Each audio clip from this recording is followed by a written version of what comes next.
नमस्कार सभी को।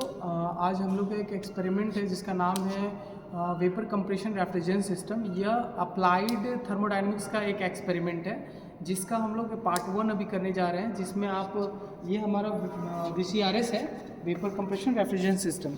तो दो टाइप होते हैं VCRS में, और एक होते हैं वेपर एब्जॉर्प्शन रेफ्रिजरेशन सिस्टम। और भी बहुत तरीके के होते हैं, लेकिन हमारे पास अभी ये रेफ्रिजरेशन सिस्टम ही है। तो इसमें हम लोग सबसे पहले इसका फ्लो चार्ट देखेंगे, ठीक है। देन सेकेंड पार्ट में रीडिंग और इसका कैलकुलेशन, इसका COP फाइंड करेंगे आप, ठीक है। तो फर्स्ट जो है इसका आप फ्लो सर्किट देख लो।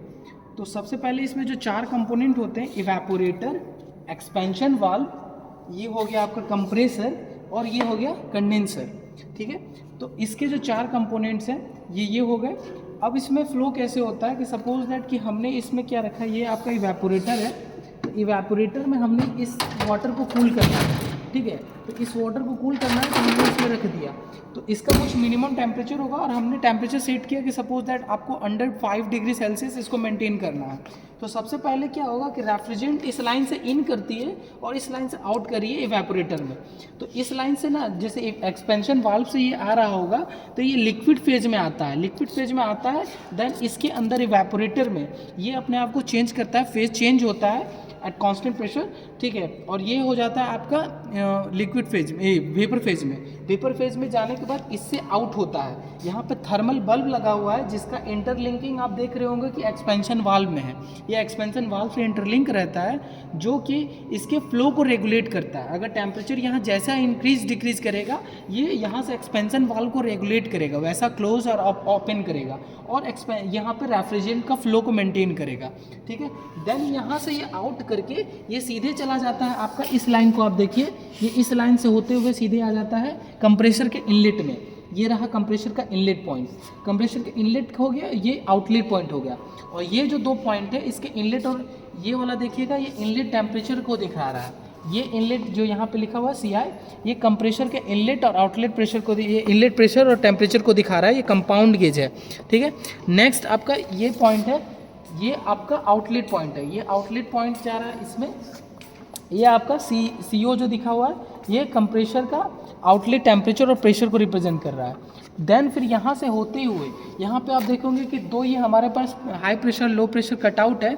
ये क्या करता है कि जब कंप्रेसर में, ये कंप्रेसर के हाई लो प्रेशर के कटआउट है, और ये हाई प्रेशर का कटआउट इसमें आउटलेट में रहता है। तो एक सेट प्रेशर में रहता है कि हम एक मिनिमम प्रेशर से नीचे हम फीड नहीं कर सकते, किसमें, तो कंप्रेसर में। और एक एक्स्ट्रा प्रेशर जब हो जाए, ये सपोज दैट कि हमने सेट कर रखा है 20 बार, 20 बार से एक्सीड कर गया, 30 बार हो गया, 50 बार हो गया, तो एक्सीड जैसे करेगा तो ये इसको आपके कंप्रेसर को ट्रिप करा देगा, ठीक है। तो ये सेफ्टी फीचर हो गए इसके कंप्रेसर के। देन फिर यहाँ से होते हुए ये जाता है, यहाँ से निकला, और ये लाइन देखिए, ये लाइन आउटलेट लाइन है, ये सीधा आ जाता है आपके यहाँ पे कंडेंसर में इन हो रहा है। कंडेंसर में इन हुआ, ये एयर कूल टाइप आपका ये है कंडेंसर है। कंडेंसर के भी डिफरेंट टाइप्स होते हैं। फिर ये इन हुआ। अब देखिए कंडेंसर का इनलेट टेम्परेचर और प्रेशर ये शो कर रहा है, इस लाइन से इन हो रहा था, ये इनलेट टेम्परेचर और प्रेशर शो किया। और देन फिर नीचे से आप देख रहे हो कि नीचे से ये लाइन निकल रहा है, और ये कंडेंसर का आउटलेट टेम्परेचर प्रेशर को रिप्रेजेंट कर रहा है। और यहाँ पे ये रिसीवर है, इस पॉइंट को रिसीवर कहते हैं। रिसीवर क्या करता है कि जितने भी यहाँ से आपका कंडेंसर में क्या हो गया, कंप्रेसर में, जैसे वहाँ वेपर फेज में आपका चेंज होकर के कंप्रेसर में आया, तो वेपर फेज में जैसे ही आता है तो वो उसके प्रेशर और टेम्परेचर को इंक्रीज करता है कंप्रेसर में। देन इंक्रीज करके ये भेजता है आपके कंडेंसर में। कंडेंसर में क्या होता है कि उसे कूल करके, एयर कूल करके हम उसके फेज को दोबारा रिटर्न लिक्विड फेज में लाते हैं, और वहाँ उसके टेम्परेचर को डाउन करते हैं, प्रेशर और टेम्परेचर डाउन होती है वहाँ पे। फिर ये एक्यूमुलेट होता है इस पर रिसीवर में, रिसीवर से होते हुए ये ड्रायर में आता है, ड्रायर से होते हुए फिर इस लाइन में आता है। तो ये पहला सेफ्टी वाल्व है, और ये सोलिनॉइड वाल्व है, ठीक है। ये रोटामीटर। तो सबसे पहले हमें इस लाइन का मास फ्लो रेट जब चेक करना रहता है, तो यहाँ से क्या करते हैं, इस सोलिनॉइड वाल्व को, जैसे ये सोलिनॉइड वाल्व का स्विच हुआ, सोलिनॉइड वाल्व के स्विच को आपने ऑफ कर दिया, तो सोलिनॉइड वाल्व ऑफ हो गया। अब इस लाइन को ओपन कर देना है, इस लाइन को ओपन कर देना है। इस लाइन को ऑफ हो गया है क्योंकि सोलिनॉइड वाल्व बंद है, तो ये लाइन आपका ऑफ हो गया।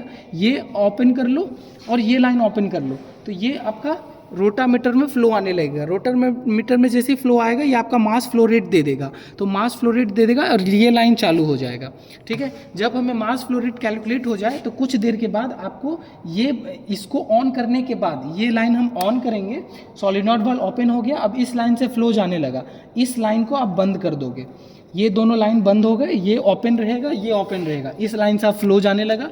तो ये जो सबसे पहला होगा ये इवेपोरेटर का इनलेट प्रेशर टेम्परेचर दे रहा है। फिर यहाँ से इवेपोरेटर बोला, ये एक्सपेंशन वाल्व का इनलेट प्रेशर टेम्परेचर ये हो गया और ये आपका आउटलेट हो गया।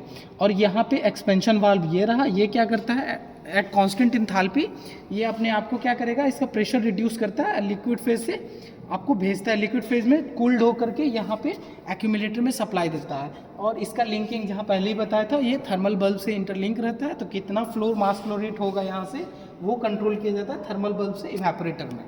तो ये इसका सर्किट आपका था, इसको एक बार रन करके दिखा देते हैं हम। ये स्टार्ट हुआ वोल्ट मीटर, ये सबसे पहले volt meter switch, then solenoid valve on हुआ और ये कंडेंसर का मोटर ऑन हो गया। तो ये इस तरह से चलती है। ठीक है, हमारे यहाँ पे वोल्ट मीटर का वोल्टेज रीडिंग, अमीटर का रीडिंग लेते हैं, ये एनर्जी कंजप्शन कितना हो रहा है वो लेते हैं, और सारे पॉइंट्स में सारे आपको यहाँ 4 रीडिंग चाहिए होता है, कंडेंसर, इवेपोरेटर, एक्सपेंशन वाल्व और कंप्रेसर, सभी का इनलेट और आउटलेट टेम्परेचर और प्रेशर चाहिए होता है to calculate coefficient of performance. ठीक है, ये चाहिए होता है और यही इस पार्ट में था कि आपको रनिंग करके दिखाना है। अब सेकेंड पार्ट में हम लोग रीडिंग और कैलकुलेशन को देखेंगे। Thank you.